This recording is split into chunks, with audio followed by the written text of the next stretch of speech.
to another episode of the Petey Performance Podcast. Today's episode of the podcast is a conversation with Tadhg Leader of Leader Kicking. Tadhg is a former professional rugby player and Canadian football player, American football player, and he is currently working to transition GAA players, rugby players and Irish athletes over to American football, in kicking and punting being the position of choice for those athletes. So we had two kickers talking all things kicking here, all things skill development, really going in depth on the coaching, really going in depth on the common characteristics of good kickers and people that he believes can transition to a huge opportunity of potential college scholarships in the US. So a fantastic conversation for you guys here today. I hope you all enjoy it. Check out Leader Kicking on Instagram, and if you do enjoy it, please remember to like it, share it and send it. Tadhg, we've put this together very, very quickly, but it is fantastic to have you on the Petey Performance Podcast. So do you want to give us a rundown on why you're in Dublin today and what your plans are for the rest of the day? Yeah, basically this morning up dealing with a lot of emails early. I actually got to the gym. I haven't been training as much myself over the last kind of couple of months because busy getting this up off the ground and having a full-time job outside of Leader Kicking. That full-time job is no more. But yeah, we have a lot of partners, potential partners, sponsors trying to get on board with us. So dealing with a lot of emails, that's America and Irish groups.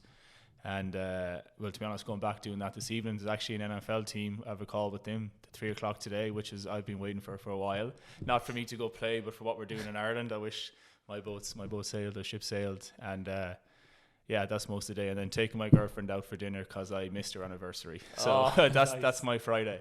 That's a pretty hectic Friday. So in relation to the NFL team and that call, is that them just picking your brain, seeing what's going on over here? Or do you think they're having a little bit of an inkling or interest into maybe a transition player pathway program similarly to what was it NFL Europe did previously with the rugby players? Yeah, there's that pathway exists, and actually, so that pathway is ongoing, the NFL one, and actually I'm talking to them as well about potential options for Irish athletes to go into it. But with the team today, I just think they see the growth that we've experienced from Leader Kicking, say, and like the way the Irish fan base has engaged with us, which then I think, potentially is an opportunity for them to try and activate a new fan base. I'm assuming that's where the chat's going to go. It's a first chat, so maybe I'll have some updates next time we chat. Yeah, it is kind of interesting because obviously the major sticking point and one of the big reasons that Leader Kicking exists and what you're doing at the moment is the absence of college stats for a lot of athletes transitioning over, which is fantastic that you have the two lads going over now, but it was the sticking point for you. Yeah. So it'll be interesting to see what they're thinking now. Are they actually thinking realistically, maybe we can go against the grain a bit and we don't need those college stats, we can transition athletes in? Or maybe they're thinking, okay, give us a player pool, send them all over, we can place them in some colleges that we have relationships with, and then potentially go and look at drafting them down the line. Yeah, I think it could go anyway. I'd say in the short term, I imagine it's just around a fan base in Ireland, I think, and because we're getting a massive amount of traction on social media, so I think that would probably be more so their intent. I think it would be very difficult for there ever to be a time where you can disregard college football realistically, unless, because I didn't understand the lay of the land, but realistically to go play in the NFL, you need to have some sort of college experience or at least proper experience playing the sport, say. But it would be class if a rugby or GAA player who was like a high level, you'd have to be at a high level in one of those sports to stand a chance to make that transition. But it's possible, and it's getting more possible every day now that we have something actually happening in Ireland for lads to transfer their natural kicking talents into a new sport. For sure. And those player pathway programs and project players obviously was something that was trialed, and Jared Hayne got pretty close as well, as did Christian Wade was on the training roster, but Hayne played a few preseason games before he eventually did get cut, but he put in a decent showing when he did so, and then when Christian Wade got his chances, he put in a decent showing I would imagine though, if you could get a kicker and get them opportunities, it's very success or failure in terms of does the ball go through the post or not. So it's more black it and could white. go really, really well or not go well at all. And that's the theme around the sport of American football. Lads doing really well, like Christian Wade or Jared Hayne, and then getting cut. It's so bloody tough. Coming through professional rugby, that was my background primarily, and it's like a ruthless sport, but that's all we know is within Ireland and the leagues I played in. It is a business and it's ruthless, but when I moved to American football, you then realize, oh wow, this is different. You're literally here today, gone tomorrow. Like if you sign a 3-year contract, you could be gone tomorrow. Whereas in rugby, you'll be paid out, or they'll keep you. They mightn't play you, but you're still part of the squad. You're still there.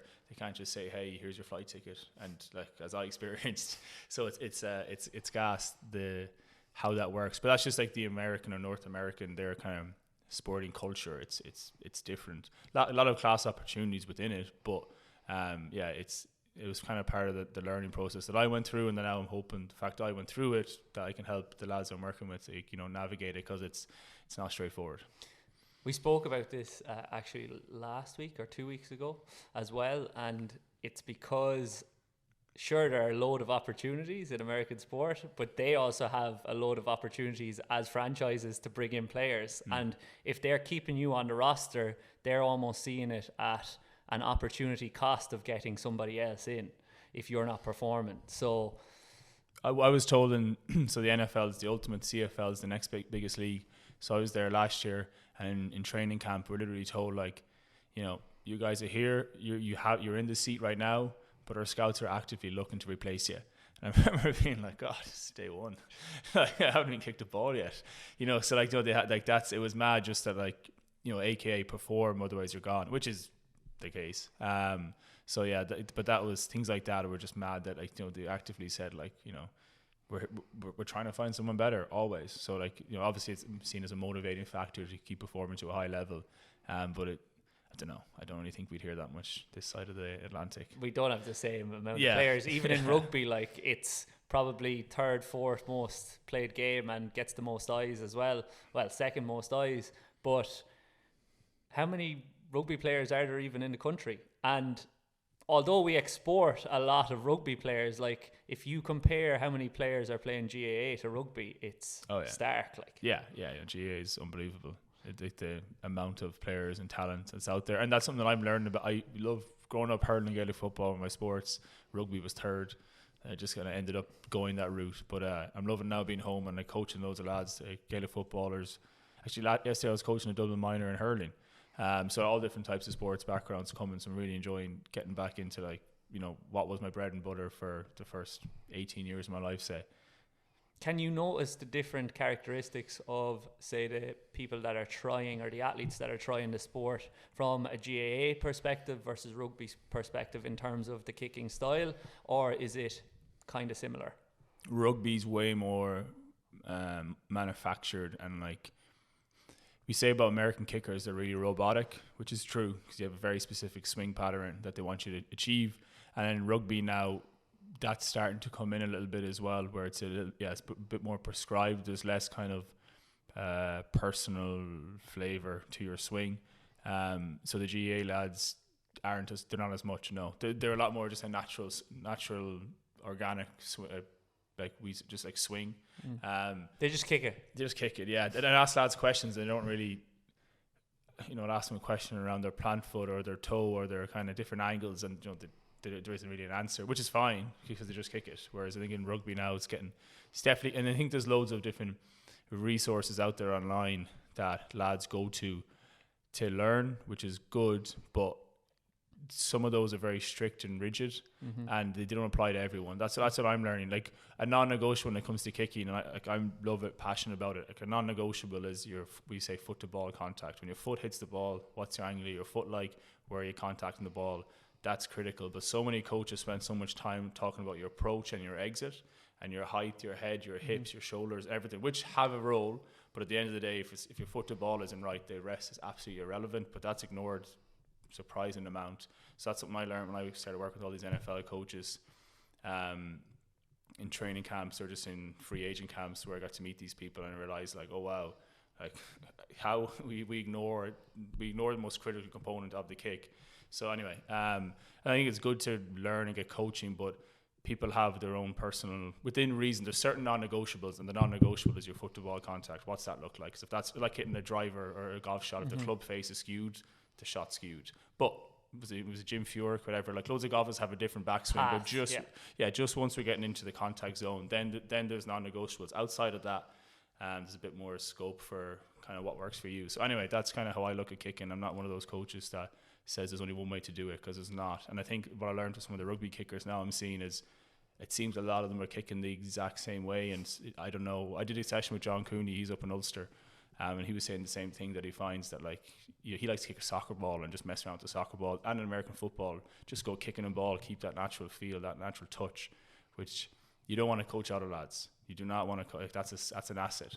So anyway, that's kind of. So you're pretty open then in terms of the strategy. I know you're not actually getting as many rugby recruits as you thought you would. You're getting more GAA, but in terms of if you were to get rugby recruits, some people would approach it more from behind the ball and try to get a big swing on it to get more distance on it, like your Lee Halfpennies, for example. And then other people might come more around the corner, like a Johnny Wilkinson, Dan Carter, Ronan O'Gara, and try to open up so that they swing across the ball. Are you seeing one of those strategies to have more success in American football yet, or are you very open to just whoever wants to try it, come in and try it? Oh, whoever wants to try it can try it 100%. That's the starting point. In terms of like the examples you made there around like the angles of approach, one of the we talk about non-negotiables. In American football, you do have to be squarer to the ball on your angle of approach, just because you only have 2.5 steps and you have 1.3 seconds from when the ball is snapped back to the holder who places it for you then to kick it. So you do have to come on a straighter angle than I would have in rugby, for example, just because you are moving at a different speed in a shorter area, basically. So it's about 30, is it, or 35? Closer to that. And then so that's probably where most lads take a bit of time to get used to, just that angle of approach, because it doesn't allow you to be as around the corner, say. You do have to have a bit more of a weight transfer through the ball towards the target. But that's something that guys can get to, natural ball strikers can get to easy enough. I do allow guys to be a little bit wider if that's what works for them, but when it comes to kicking on with me on a pitch is one thing in Dublin or Galway, wherever you're at, but like when it comes to playing in front of 60,000 in College Stadium where it's like high pressure, and you do have a snap and a hold, there's more variables at play. So generally the straighter, to use like a train track analogy, generally the straighter on approach you can be with less variables, because swinging around the corner there is a decent amount of variable, let alone then a guy's holding the ball for you, which is appearing half a second before you kick it. So you do try and eliminate as much as you can, but my big thing is if you can do something consistently to a high level, and so you're repetitive in that swing and that motion and that outcome, well then we'll work with that. But if not, then you obviously try and tinker with things. Do any athletes or kickers vary that strategy based on, obviously the most important thing is whether they're kicking their conversions and whether they're kicking their field goals, but for kickoff, would they potentially change that strategy even more? And do you think there would be more license from American football coaches to have a little bit of a tinker with that kickoff, rather than, I know you said they're quite traditional in terms of how they approach and look at how you're kicking those field goals? Yeah, kickoff is definitely a room where you have scope to change things, because again, we talk about you were 2.5 steps off the ball. Kickoff, you kind of vary between like 7 to 12 depending on who you are, because obviously the objective is just blast the thing as far as you can. Pretty much simple there. So it's really interesting about kickoff is you see some guys is when they come into the ball really fast, a lot of speed into it, so which is good. You just need to be, again, if you can do that high speed but maintain your consistency, great. What I just find is it's interesting to see when some guys they kick on the kickoff, is their kicking foot impacts the ball and then they explode up so much that it's called a hurl step. It's like you're jumping over a hurl and then landing back on your kicking foot. It was a swing I could never get down, because coming from rugby and Gaelic and stuff, I would kick, and then my foot would maybe get to hip height, and then it was kind of coming back to ground because I was kind of, I don't know, you're used to impacting and moving or staying alive. So it's really interesting to see some of the American swing, like they just explode up. But there's kickoff is a lot more room for personal flavor. And it's a hard thing to do because you want to kick around 70 yards off the tee and have it in the air for like 4 seconds, maybe more. 4 to 4.5 is like NFL standard. So it's so you need hang time as well as length and distance. Yeah, so ideally, if you can kick it into the end zone every time, hang time is not really important because then it's in the end zone, but not everyone kicks in the end zone every time. So then same concept on punts. The longer the ball's in the air, the more time for coverage to get downfield. So so every time we're doing kickoff, we're tracking not only distance, but we're like, that's a 3.8, that's a 4.2, that's a 4.1. We're tracking our hang time every kick because that's what the American coaches want to see, so the more height we get, the better. And when you get to that really proficient level, will those kickers be able to manipulate their contact or their swing to vary the hang time that they're getting? Yeah. To what degree, like? Yeah. No, you can't. What decibel do you reckon? I think the most high level kickers, they know they have it's called a touchback. They have a touchback ball, which is just where you just want to bang it, say 70 yards into the end zone. Mm-hmm. So you can hang that up for 2.5 seconds as long as it goes out. And like that, I guess in that scenario, you're not too concerned on hang time, but lads can know, like, okay, we need you to hit like a 4.2 outside the 5 yards from the sideline, 2 yards from the goal line. So the return it's like a fullback in rugby is catching a box in a corner, and the top guys can, if you ask for a 4.2, they'll give you between within 0.2 of that. Yeah, definitely, and that's mad, isn't it? Yeah, I was gonna say like that's just what happens. But I guess I've been kind of in it now for so long that like that's just when I was in the CFL training camp, a coach would say, I want a touchback. You hit a touchback. He goes, I want to generally more, but like give me at least a 4.1 outside the numbers, and then you just like you need to hit it 8 times out of 10 with like not just the accuracy, but like with those over a 4. Otherwise, you're liable to be fired. It's a total different mentality to kicking in rugby where you're just trying to get it over. Yeah, totally different. So obviously you'll have your target with rugby kicking where you might pick like a circle or you might hit it over the black spot, but like where over the black spot or where it goes through doesn't really matter because even as a kicker, you're going to say like all of those kicks are not the same.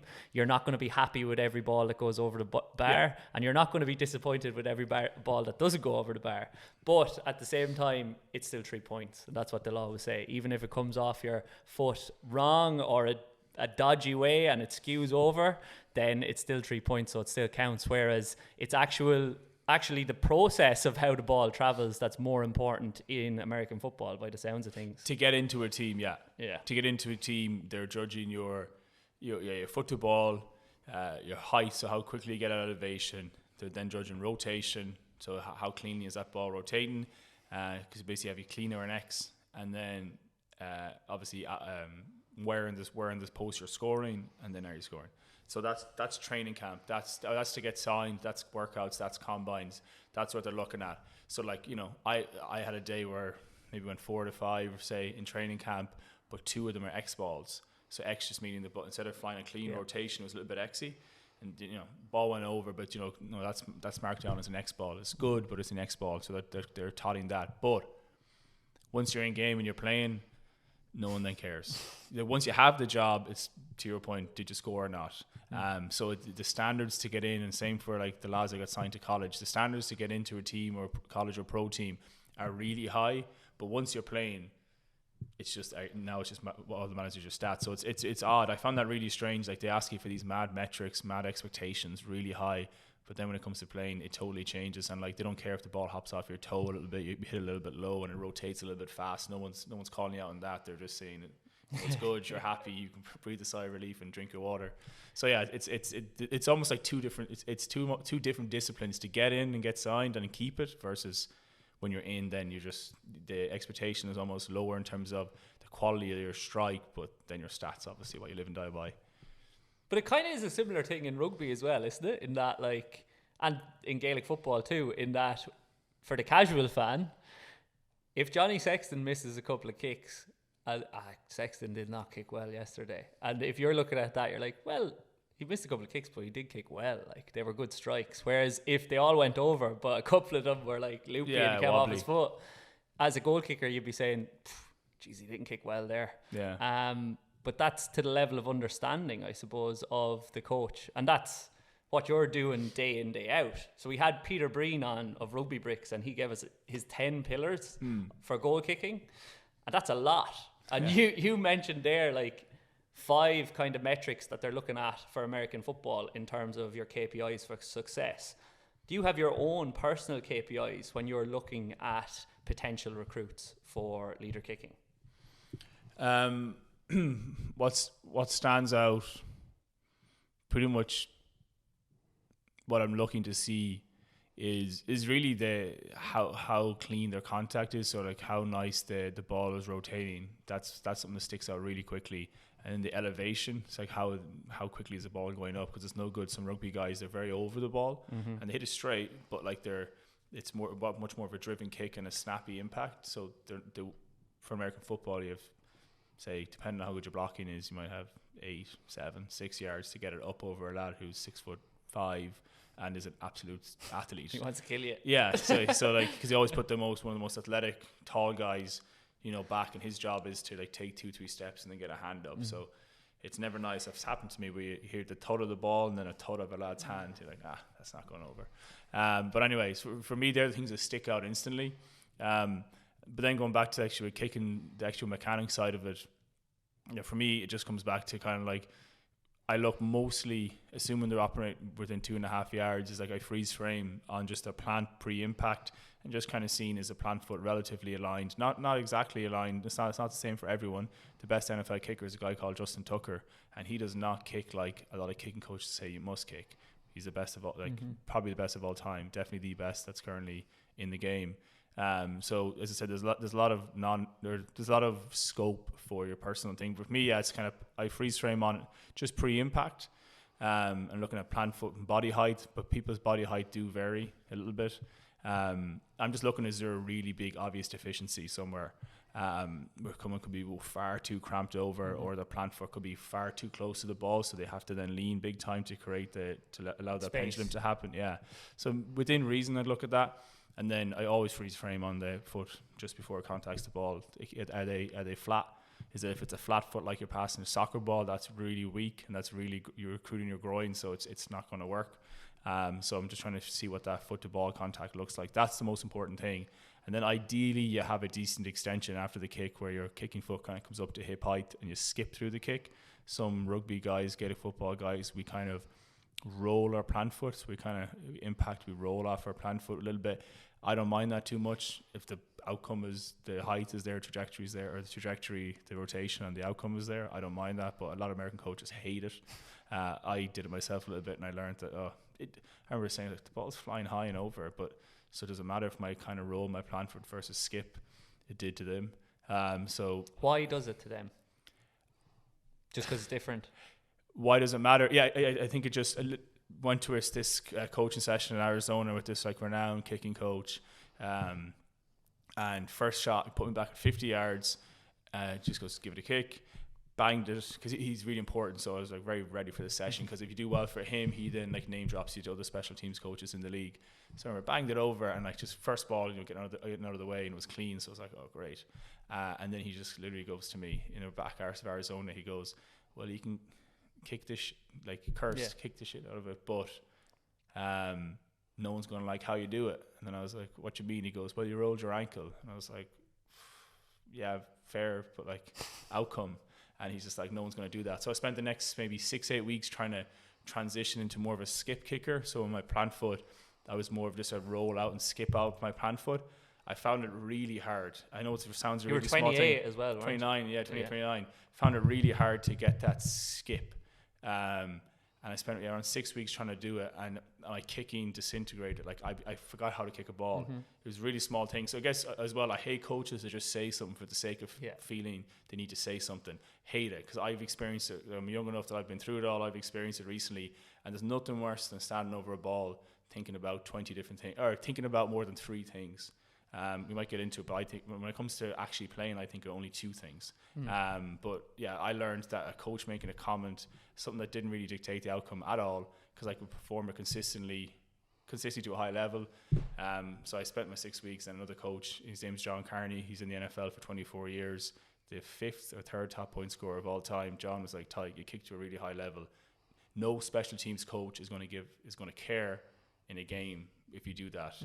But I'd go back to our earlier conversation, to get in, that like they thought that would matter. Once you're in, that does not matter. And Justin Tucker, who kicked the biggest field goal of all time, 66 yards last season, rolled his ankle on the kick. So I remember almost wanting to screenshot and send it to that fella, but that would have been petty. So the plan was to just tinker with your technique just enough to get in the door, and then you're like, then I'm just going to roll. Yeah, but not mad. But it was, and that's what I was told. We're told we have kicking coaches. I had this up in the Tiger Cats, up in the CFL. I remember I was performing statistically the highest level kicker. I was just in really good headspace, and we had a kicking coach come in, and I kicked in the NFL for multiple years. And I remember he came in, and I was like, oh God, I just didn't want that, because I knew the coaches didn't love my swing, because I experienced it a few times at this stage. And I remember he came in, and he just, in the middle of training camp, he said to me, he's like, I can't do anything with you. Like, I can't change your kicking stuff. And I was like, I don't want you to change it. I'm kicking really well. They're going over. And then the special teams coach, who knows nothing about kicking, because he's just a different position. It's really weird. He knows zero about kicking. He openly says that. But all of a sudden now the narrative changed in training, where my special teams coach was then saying, hey, your ankle on that on your field goal. I remember just being like, you haven't, I've taken 100 kicks in front of you, you've never mentioned it. And now all of a sudden it became a thing. So anyway, that was really frustrating. That happens for everything though. Like, I'm just thinking in terms of, for any skill, the level to which you understand how that skill is performed and the success in that endeavour, the more open you, well, firstly, in terms of Dunning-Kruger effect, you get less open because you think there's one way to do it. But then as you figure out there's not one way. So what I'm thinking is, as a scrum half, like, hands to target on that pass. Doesn't matter. Not really, like. Yes, when you're a young lad and you're 12, 13 and you want to create some sort of consistency, then okay, fine. But as you go up into professional ranks, nobody's telling John Cooney, like, hands to target, John. It's just like, get it to the out half in the position he wants it. And what's probably happened there, by the sounds of things, is that higher level guy was in the ear of somebody else, and then they're taking him at his word because he has all this experience. Oh yeah, that's exactly what happened. Yeah, 100%. Frustrating though, isn't it? Yeah, very much so. I got fired. Like, I went in and kicked the ultimate moment you can get is kicking a game winner. Went in and did that. Like, life is great, and like, it was just, I couldn't. Yeah, like, it was so frustrating, especially again if it was dictating the outcome of kicks, or it was restricting that side of things. Absolutely fair enough. Jesus, like, I would of course listen, and like, I did initially listen to the other coach a few probably months prior at that point to get better. But I did 6 weeks out in San Diego. All the lads would go kick on one end, I was always with them. I would go to a different pitch on the other end and just practice on my skip. And again, it sounds like such a small thing, but it was surprisingly difficult. And do you think it's compounding, because not only were you kicking it a different way, but you also didn't have the college stats? Whereas if you had the college stats and you were kicking it your unique way, they wouldn't have minded. But it was the two things compounding on each other. They're like, look, this guy isn't going to make it. Yeah. Oh, 100%. If I had footage to fall back, because my footage was just showing me kicking balls in rugby stadiums from, say, sideline conversions to the halfway line. And they were like, yeah, that's great, but it's a different ball. No pads. Yeah, no pads, exactly. It's like, yeah, 100%. If I had that, I could have pointed towards that. And then, but I didn't.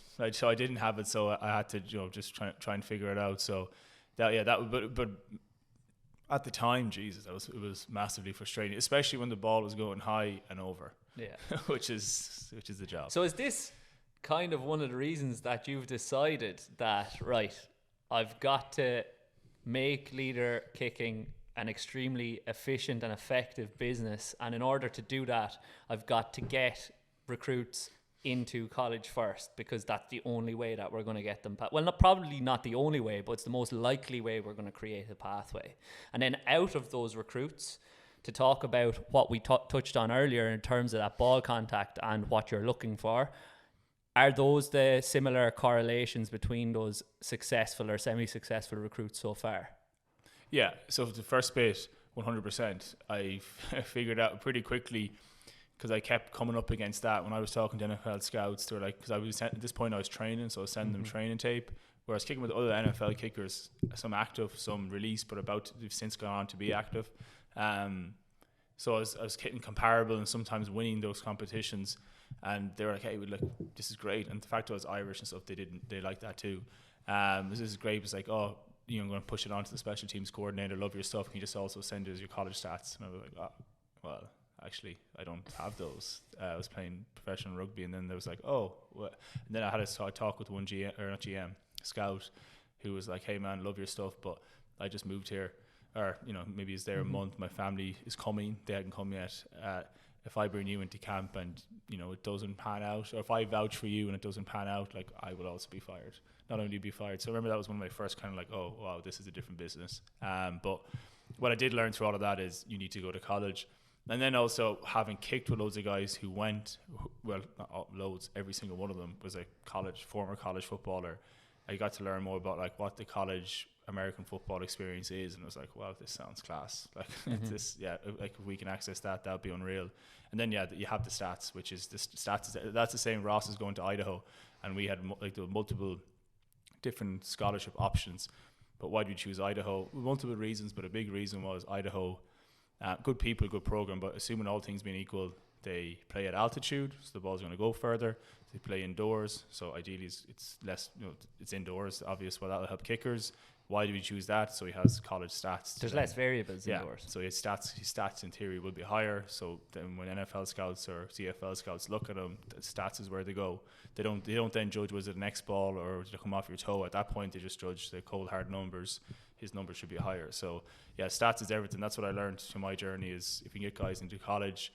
My goal isn't to send guys to the pros. It'd be unbelievable if that happens, but my goal is to get guys into college football and experience that side of things, and then obviously the education side of things is a class way to marry the two together.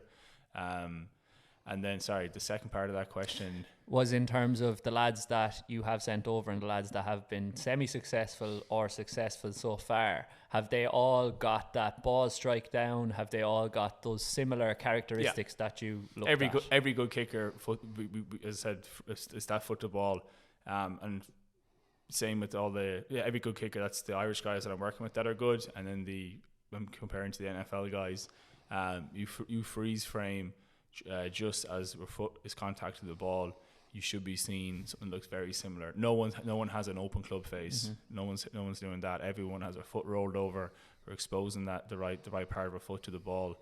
Like that's as I said, a non-negotiable. That everyone has that same picture. Plant foot could be different, head height could be different, chest could be different, but that bit is not different. And if they have that bit, are you saying, okay, great, the other stuff we can train? We can also train that bit, I guess, because a lot of the lads, I think a lot of the Gaelic footballers kind of contact a bit lower on the foot, and they bend it quite a lot, which you don't want. So I think we can train, but if a lad has like a good strike of a ball, even if it's not perfect to that foot to ball contact just yet, I can definitely ingrain that. With a talented athlete who's a quick learner, you can get that into them. Right now I'm just looking for guys that can strike up whatever their chosen discipline is. They can hit a ball to a high level, which then shows me they're at least consistent in what they do, and they won't have to change things by like 3 inches. It's not a huge change, but if a guy but when they get really good and they're getting high clean field goals, they then do have that piece. No one's hitting a high clean field goal when it hops off their toe or when it hops off the inside of their foot. That doesn't happen. So you can coach it, but generally speaking, lads have it or are very close to it already.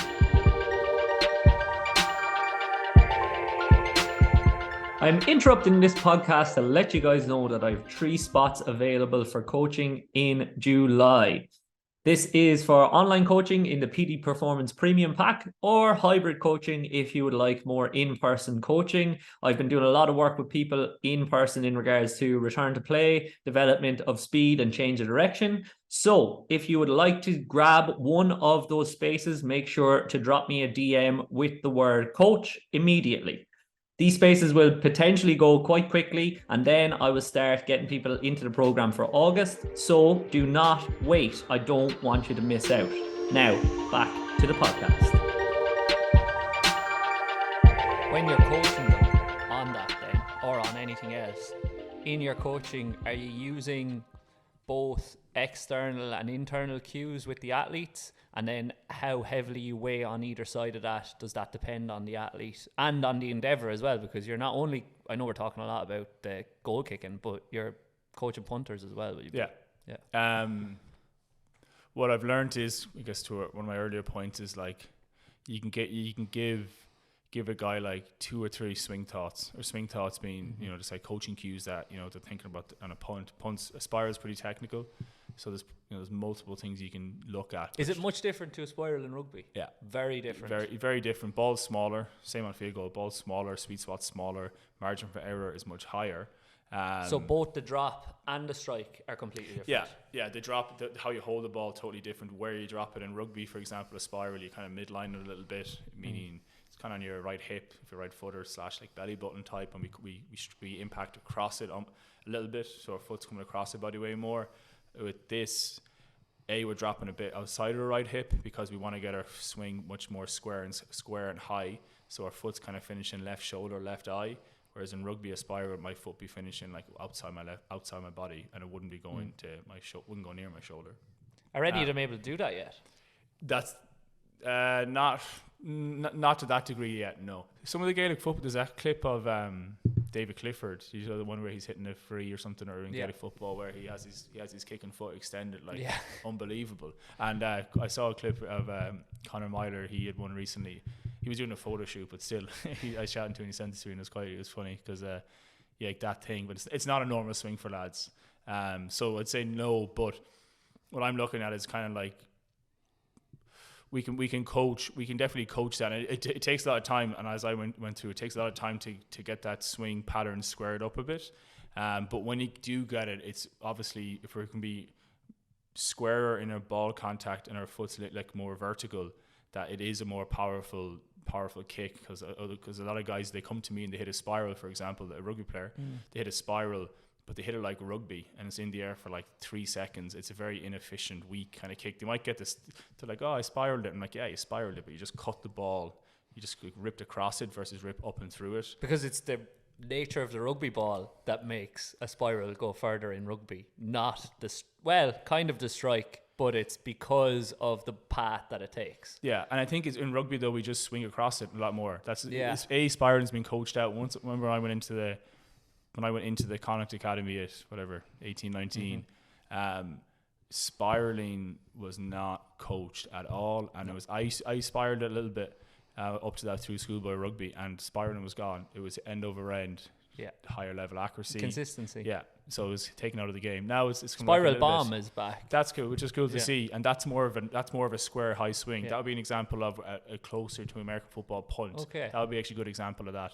But like, everyone thinks of the Road Nagara, that low driven one. That's a lot more of a kind of a cut one. But again, he's not looking for hang time there. He actually wants the ball to get to the ground quickly, so it skids. So it's a different swing. Haven't come across anyone yet that has that swing from a punt perspective that I'm like, oh wow, that's it. But you can, once you create awareness of it, guys figure it out. But again, I'd be kind of only maybe making maximum 3 points for them to think about, because otherwise it's just you can't, too much, and then the outcome becomes really bad. Then they're not thinking about contact at all anymore. They're thinking. And it's dilution each of the points as well, because they're trying to focus on everything. Yeah, that's as I said earlier. I'm passionate. I used to just hate when coaches would say something like that, or like the most generic thing that lads get, obviously, is head down, follow through when it comes to kicking coaching. And it's like it's not against the coaches now by any means. I just I was given, I can do professional rugby in Ireland, and I was never coached around kicking. anything close to what I experienced when I moved over to American football. Because in rugby we have a million things to do, and kicking is one. It's important, but it's one of many. In American football, I'm not worried about my breakdown height. I'm not worried about my angle of approach to a ruck, or my tackle technique, or my hands to target, or whatever that might be. I just worry about foot to ball contact. So it's, as a result, you obviously break it down to a much higher degree, and so that's what I'm lucky to have learned. And that was when I moved to the sport. I remember telling myself, if I go nowhere with this, at bare minimum, I'm going to be a better coach around kicking for rugby. Like, that was one of the kind of the worst case scenarios. And the clubs and the teams that are well clued in, like, they may employ a skills coach and a separate kicking coach, or sometimes the skills coach will double as a kicking coach.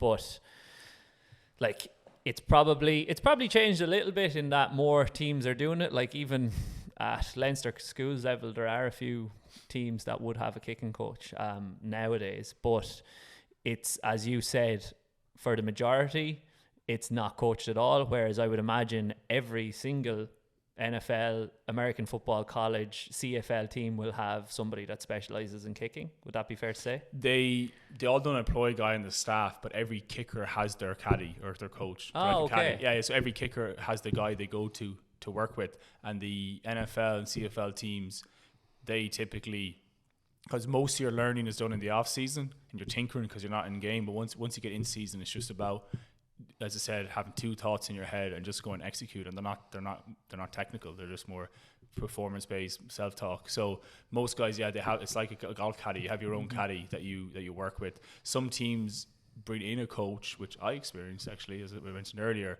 But that's not good, because having a guy come in with his own ideas in the middle of a season or in camp, at that point you just want to go do. Whereas in the other 6 months of the year, you can go learn.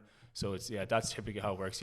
Everyone has a very specialist coach, but it's more of off-season learning, and then just like phone calls during the season just to talk through things, versus a guy on staff who's there every day. Because at that level as well, guys are good and guys are performing, so you don't need someone constantly on you about things as well. So it's maybe a little bit different. But it's more for a conversation, I suppose. It's, like I said, like a caddy almost. It's chatting more so. At that level as well, it's chatting more so than anything, versus telling a guy. Changing. If you mishit a ball, say contact a little bit low, you know yourself instantly the error that was made. You don't need someone to tell you, or you go to spiral, my drop was off, the nose was down, versus being flatter. Unless you miss 5 in a row, then you're like, what am I doing? Well, you mightn't get the 6th opportunity. Yeah, probably not. Yeah, so that's kind of how that works at that level. So you have quite an interesting role then, because you are doubling up or quadrupling up. You're a caddy, and you're kind of an agent, and you're a recruiter, and you're doing all of this social media and everything. So it's obviously a lot. But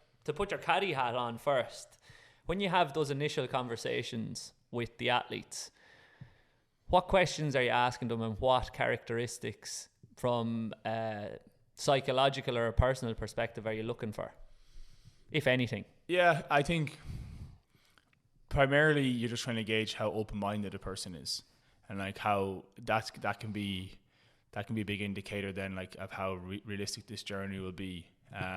You don't have to be open-minded about American football and the sport, but just general open-minded, open-minded and curiosity, like, because that will take you a long way in this, and your mindset around learning. And so I think that's a big one.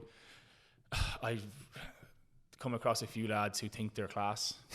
Like, it's just really frustrating. You're 18, or they're playing for their county and minors or something, and like, that's hard to work with. The big thing I do say is good humans, like good people. I know that's a really easy thing to say, but like, trust me, we've had different things going on, and like we're around partners and stuff that are trying to join us, and we're like, nah, unless you're a really good fit for a brand and who you are and what you represent, we're not doing that. So I know we're embodying that. So yeah, like pretty quickly, I think you can kind of get an idea. But some Americans are too humble, or at least they pretend to be humble. It's not genuine. But just like Ross is a good example, just like a sound lad, takes instruction well. Not that I'm not the guy that's going to bark at you. I've never gotten close to barking it. That's not me. You don't need, again, a caddy. You don't need the caddy screaming at you. It's a conversation. It's sound. It's friendship. A lot of the time, but I think pretty quickly I can get a gauge. Also for me, not to judge either, but you try. So far, it's typically been close to being right.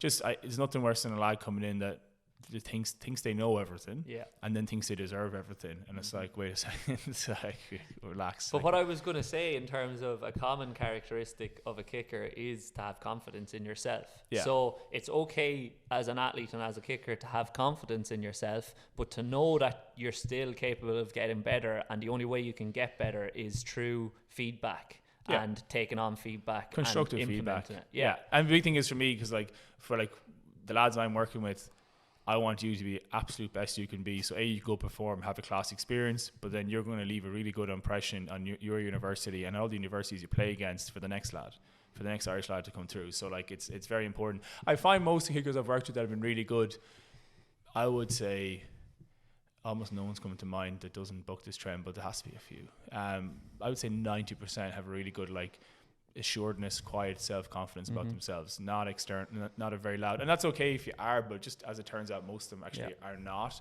But you want your team to know when like a game's on the line, a game winner's coming, like that this lad, like we the game's on his shoulders, like we trust that. So that's, I say most of the lads, and again I say Ross just because he's been the main guy I've worked with, he's going, you know, like every time we went around the US, visited all these campuses, and like as the pressure got higher, you know, he just I was on the sideline because I'm not on the pitch, but like I just had such assuredness that he was going to bang it, and he was just going to keep standing up, and he did. But like Ross is humble, quiet fella, and that's probably, I like those lads, because I'm gonna say I'm like that myself. I don't know, I'm definitely quiet.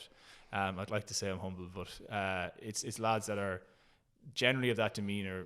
Typically that's typically tend to be the guys that I found that kind of go further, especially as a kicker as well. You're not the quarterback, you're not the superstar. You might be the star when you get to do some certain things, but generally your quiet confidence. yeah it's a little bit different, but that's what I'm laughing at, that I'm finding hilarious, is when I was kicking playing rugby, I was probably not the most self-confident. I was probably a little bit quieter and not very assured of myself. But the last thing that I used to say to myself, and I've heard you talk about self-talk before, was in stark contrast to what you've just said, was I'd look at the post, look at the ball, and then say to myself, I'm class. Yeah. And then knock it over, and it worked. But I trigger. had to continually repeat that to myself in order to believe it, I suppose. Yeah. And that is that positive self-talk. But it wasn't...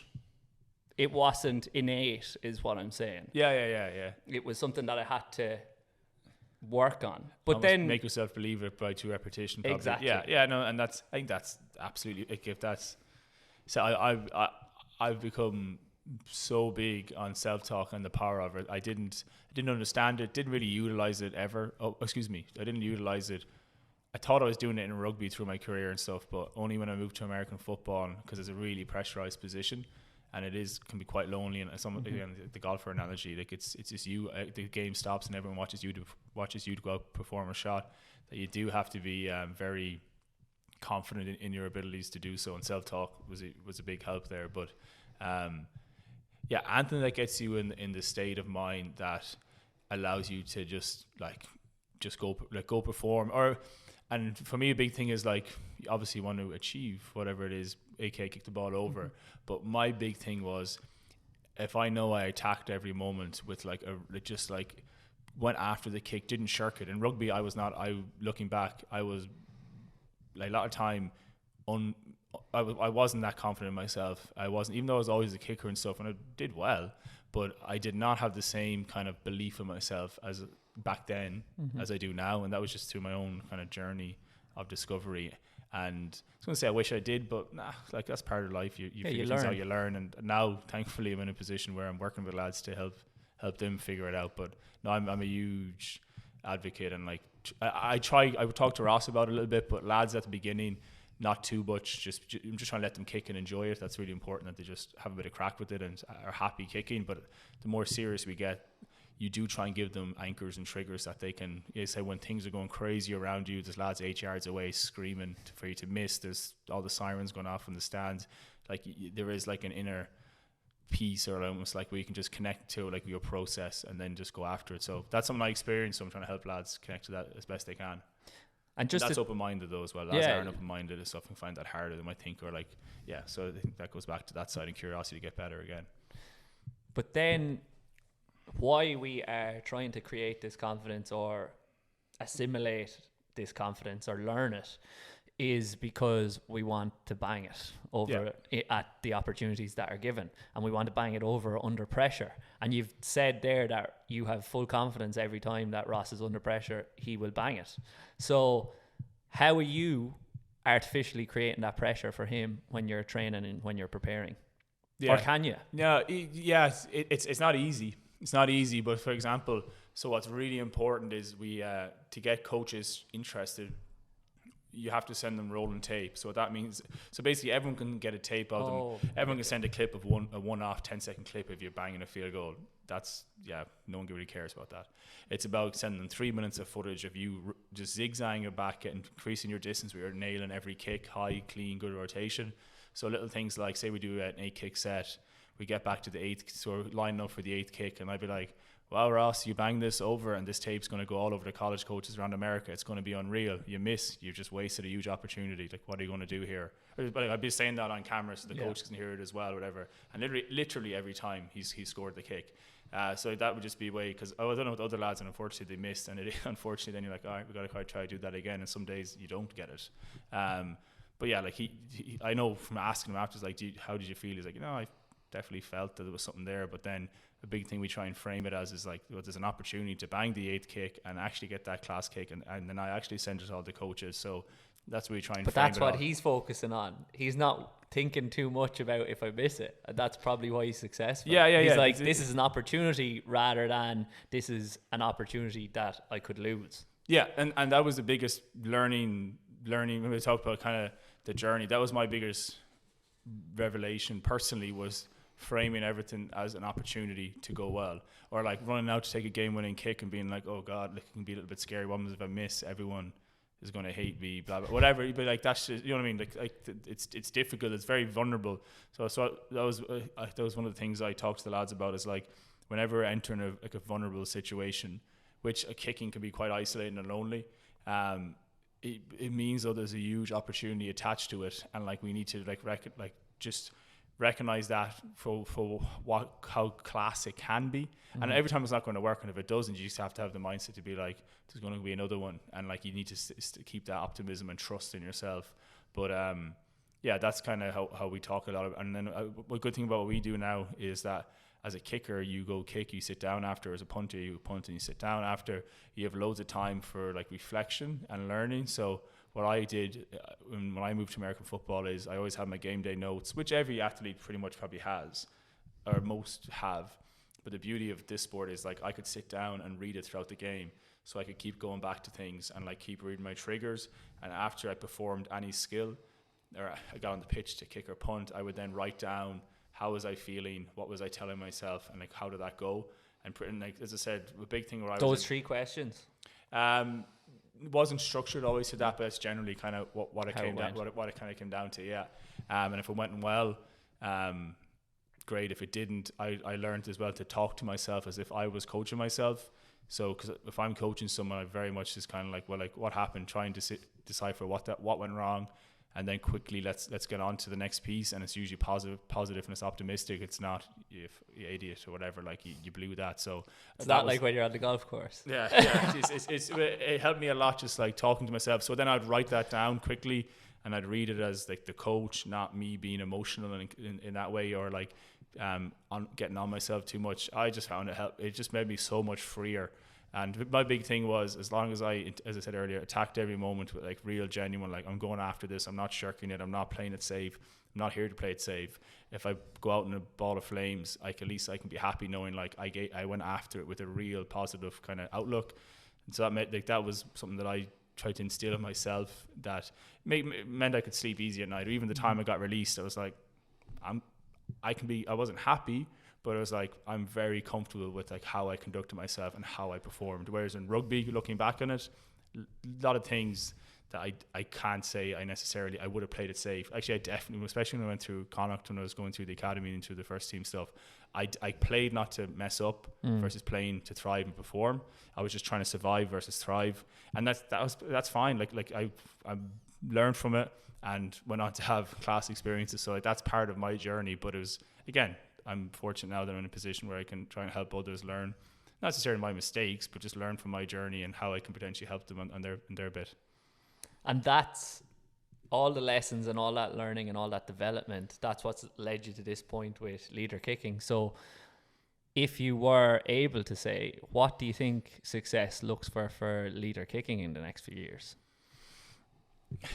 We kind of had a goal of like in the first 3 years, if you get like 5 or 6 guys to a Division 1 college, because we're told when I say we were told by so-called experts in the US that, like, you know, you're not going to get to Division 1 in the first few years.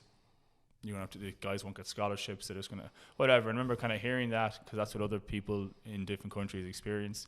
Kind of hearing that, but quietly confident, respectfully, but quietly confident, being like, nah. Like, pure Irish. Like. Yeah, it's like, like all right, yeah, sound. Yes, exactly, yeah, sound lads, cheers. Yeah. It's kind of like, nah. Like I don't believe that to be true for us, because I know we, Gaelic, rugby, soccer, Irish people, just we kick a ball for fun, we just for a bit of crack. Like, I truly think we're different. As the Americans would say, we're built different, bro.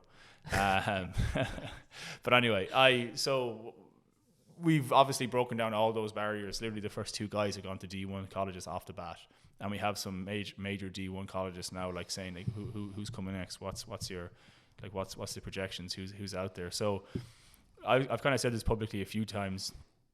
I think like next year, we sent 2 this year. I think next year it'll be realistic to get like 5 to 7 guys. I already have some class lads lined up, like top minor Gaelic footballers, top Irish AFL players who are going to come home, things like that, like class lads that are elite.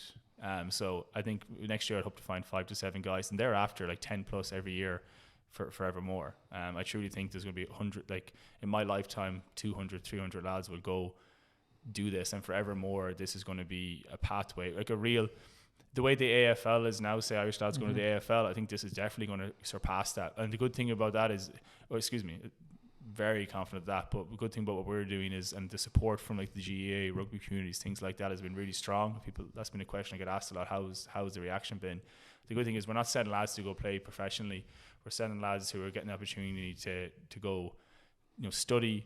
And they're going to come away with degrees. I was chatting to an AFL lad recently who's down there, and they're not enrolled in university. They're just training full time. They're not supported like that. So I understand it can be tough if a guy go there and he might get injured or cut, and then he's coming back at 24, 25, 26, and actually doesn't have that, say, academic background behind him to fall back on, or as we say, you know, the degree in the back pocket. So at least what we're doing is it's education first. If you don't have the academic ability, or at least aspirations academically, you can't even do the athletic side of things. So it has to be academic first. So I think that's why people have been so understanding and supportive of it. Like, what a class opportunity, but at least it's tied to the education side of things. And US, as a lot of people probably know, it costs a couple of $100,000 to get, like, do a big college to get educated. And you've been offered something like you get A, for free, ideally for free. Secondly, you can actually now get some funding on top of that, so money in your back pocket, and the experience is obviously class. So yeah, I think this is going to be huge. My DMs and emails would probably confirm that, the interest. You know, we're less than a year and into what this. That degree is worth as well in one of those top colleges is crazy. Like. Yeah, it's no, good point. And that's something I'm kind of saying to some families and stuff, because you also get a visa to stay for a year on top of that, so you get to go earn in the US, where, you know, things are massively, there's a different level, right? And if you're a college football athlete and you perform and you're the Irish fella, like, your network is going to be huge. Like, I have a big network there, and just from playing rugby, I can't imagine if I was a lad on ESPN multiple weekends a year with the Irish flag on the back of my helmet, and like, good person, good character, sound, like the opportunity that you can create for yourself. If you're playing rugby, you're one of the Irish lads. Yeah, if you're playing American football, you're the Irish lad. Exactly. And like, that's class. And even now, as I said, and loads of lads say to me, it's like, I wish this existed 10 years ago. I'm like, yeah, I would have really jumped at it myself. But anyway, it's here now, and it's going to be huge, and it's going to change a lot of lives. I got to see that with Ross and Ronan. We did 10 days in the US, driving around the country. I haven't, you know, the most I spent with the lads is 2 or 3 hours. I got to spend, you know, every day together, and it was class. A, to see like leader kicking go from this concept that's looking really promising to reality, but then like B, to hear the lads and the lads kind of like the journey they're on, and like actually seeing their lives change right in front of me. And it was like, this is class. Like, this is I've been saying that this is going to happen, but like, seeing it happen it was another thing. And you know what, like, as I said, I left my day job now, because this is like truly like class intersection for me of something I would can proudly say I'm skilled at, because I have acquired knowledge that I don't think anyone else has within Ireland around what I'm doing, say.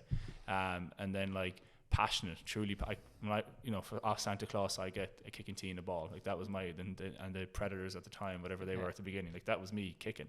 And then, so two of those have kind of led to something that I said to my girlfriend, like it feels like true, like sense of purpose. Like, I'm actually meant to do this now. Like this, no one else has the kind of background. And like, whatever, so I'm meant to do this. So like it's been unbelievable, and thankfully everything's been coming together nicely, and the people I've met along the way have been sound, skillful to then help them and the families, and like Ross's parents, Ronan's parents, etc. It's just class. It's morphed into something bigger than I even thought, and at a pace that I did not think was realistic, but thankfully here we are. And that is unbelievable that is happening. Well, it is believable, actually, from an Irish perspective. Like, that's the funny thing. Yeah. But what you and Ross and Ronan are doing currently in terms of going the traditional route through college, in doing that, what you're actually opening the world up to and opening the collegiate sports and the NFL up to in the future is a non-traditional route in time. How long do you think before some of those scouts start using a more non-traditionalist view of, okay, you've got to have a college background and you've got to kick the ball like this? Because the guys that, when they get there, if they do get there, they're not going to be through the traditional pathway of the kick, nor the traditional pathway of American football. Yeah. I think that the idea of making that impact at the professional level, I would see that being changed, starting to slowly change with some coaching staff, especially younger guys. It's generally the younger coaches that are obviously more optimistic and open-minded and consider outside the box thinking. I think on the back of Ross going and the back of Ronan going and whoever's going to go next year, that they'll make enough noise that they'll start to be more aware of what an elite Gaelic footballer is, or like what they are. And then I've already, as I'm talking to some people at the NFL, I'm sending clips of the lads playing in Croke Park, in front of 80,000 people, being like, these guys are natural born strikers of a ball, different ball, but like they're elite high level performers who know what that lifestyle is and know what the pressures are. So I would hope in the next 3 to 5 years that at least it's a real option for the elite. And now we're talking elite. Yeah. I said a few times, you need to be like outliers. We're talking for the outliers, there will highly likely will be an avenue for a 27-year-old or 25-year-old lad who doesn't want to go to college, but is an elite performer within the GAA or rugby, to go into one of these pathway programs we talked about. I think that is kind of, the talks are ongoing with that. So that I think that's sooner rather than later. But it will definitely be built as well on the back of the guys, Irish guys going to college now and then performing. So then we can at least point to those college stats and say, like, look, this is what Ross did, and this other lad who's from somewhere in Kerry, okay, he hasn't gone to college, but he grew up the same as Ross. He's actually, the exact same background as Ross, so there's no reason why he can't do it in the NFL if he's doing it for Kerry. He's 5 All-Irelands now at this stage. Whoever this lad will be, that will, I think it'll become realistic, yeah. Takes time. And you're back in Kerry for the All-Ireland, obviously. I guess you're going to get 5 in the next few years. But yeah, that's unbelievable. But ultimately believable, as I said. And it's a huge mission and a huge purpose and a fantastic one to carry, I suppose. And that's why you're so passionate about it, because you can see how driven you are to achieve all these things that you want to achieve. But fantastic to have you on so far, but we're going to finish with some quick-fire questions. So they're quick-fire questions. Take your time answering them if you want. Those type of quick-fire. Yeah. First one is proudest achievement to date. For like myself, probably getting the chance to play international rugby was something I grew up. Granted, it was in the Star Spangled Banner of the United States of America. Probably would have liked to have played for Ireland growing up, but I don't know. Just it was a cool thing to do. So that was my own career. So that was my rugby career. That or getting to the CFL. I didn't realize how hard that was going to be. So they actually stuck with it. But now I'd say it was probably like seeing the coaching side of things, was seeing Ross when he went out to the US and won at this Boston college, huge campus. Like, just everything's mega there. The coaches are earning millions. Like, this is a huge endeavor. And like seeing him just go there and win, and I'm just standing. It was like a proud father kind of thing. So that was that one gave me tingles, just because a lot of work. A lot of work went into getting there, but it was cool. So it was kind of like almost opened up the next chapter of my life. So that was really proud, seeing that unfold and thinking like this is the start of something special. So there, yeah, that's what I'll settle on. Favorite athlete of all time? I was obsessed with Johnny Wilkinson.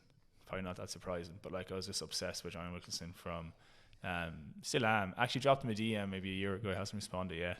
Maybe I might. In fairness, from what I hear, he gets to DMs like in 2-year cycles sometimes. Oh, really? So potentially As this grows, I'm sure. Yeah, we'll maybe an email would be more likely for him to see, because there might be a lot of DMs. Yeah, I'd imagine. But yeah, obsessed by him and growing up, and just like my kicking stance, when I was 8 years old after getting the kicking tee off Santa was, was Johnny Wilkinson in the back garden.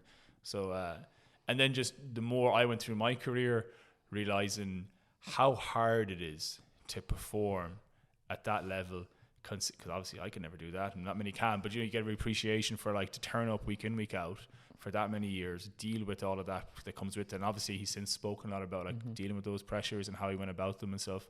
But like, yeah, like just ultimate respect for someone to do that at that level consistently, and then like maintain, although it seems he had a lot of kind of inner battles, but like at least externally seemed to be a class teammate and found a way to show up even when that was probably the last thing he wanted to do. So yeah, a lot of respect for someone like that. And not only kick goals but drop goals multiple with times both feet in a game, both feet. Yeah.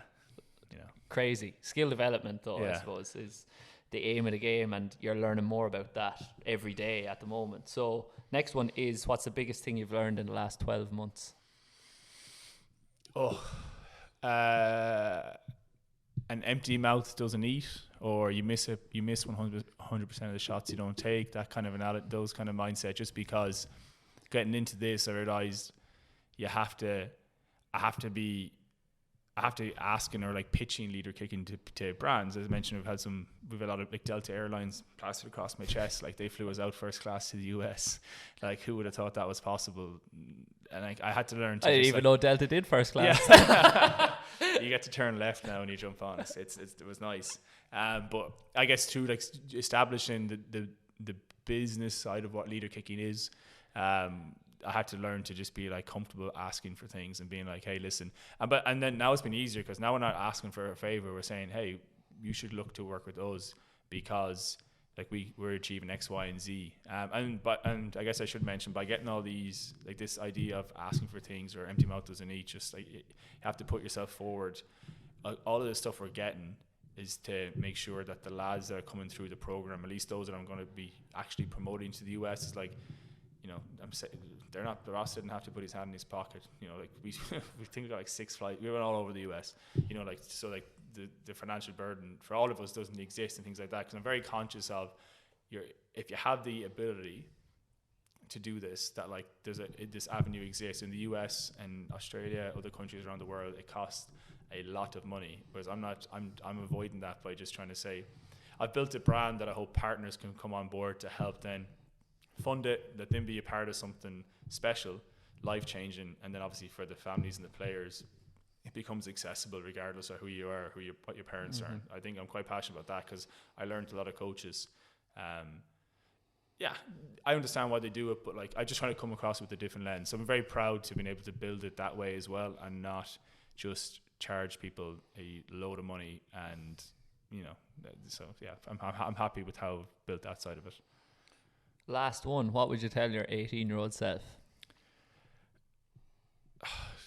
I back then I cared too much. Like I was too, as I mentioned, I was just trying to say when I was in Connacht at that time, like just trying to survive, just trying to keep above, caring too much about other people, not being able to express myself and just go after things, and just the mindset of just like, just fly into things, and like if it works, unreal. If it doesn't, at least you went after it, versus just trying to be timid around it. So not really caring about what other people think, not being conscious of that, like control what you control. You only control so much. There's so much uncontrollables out there. So being happy enough to recognize and relinquish that and let that be.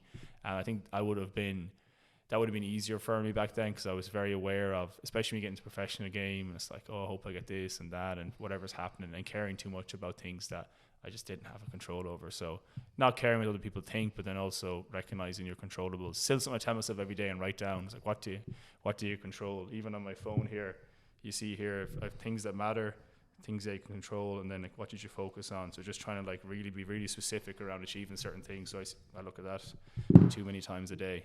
So yeah, that's what I wish younger Tadhg was more aware of. But again, we live, we learn, and now the next 18-year-old or 17-year-old lad I work with, I can try and help with regards to that as well.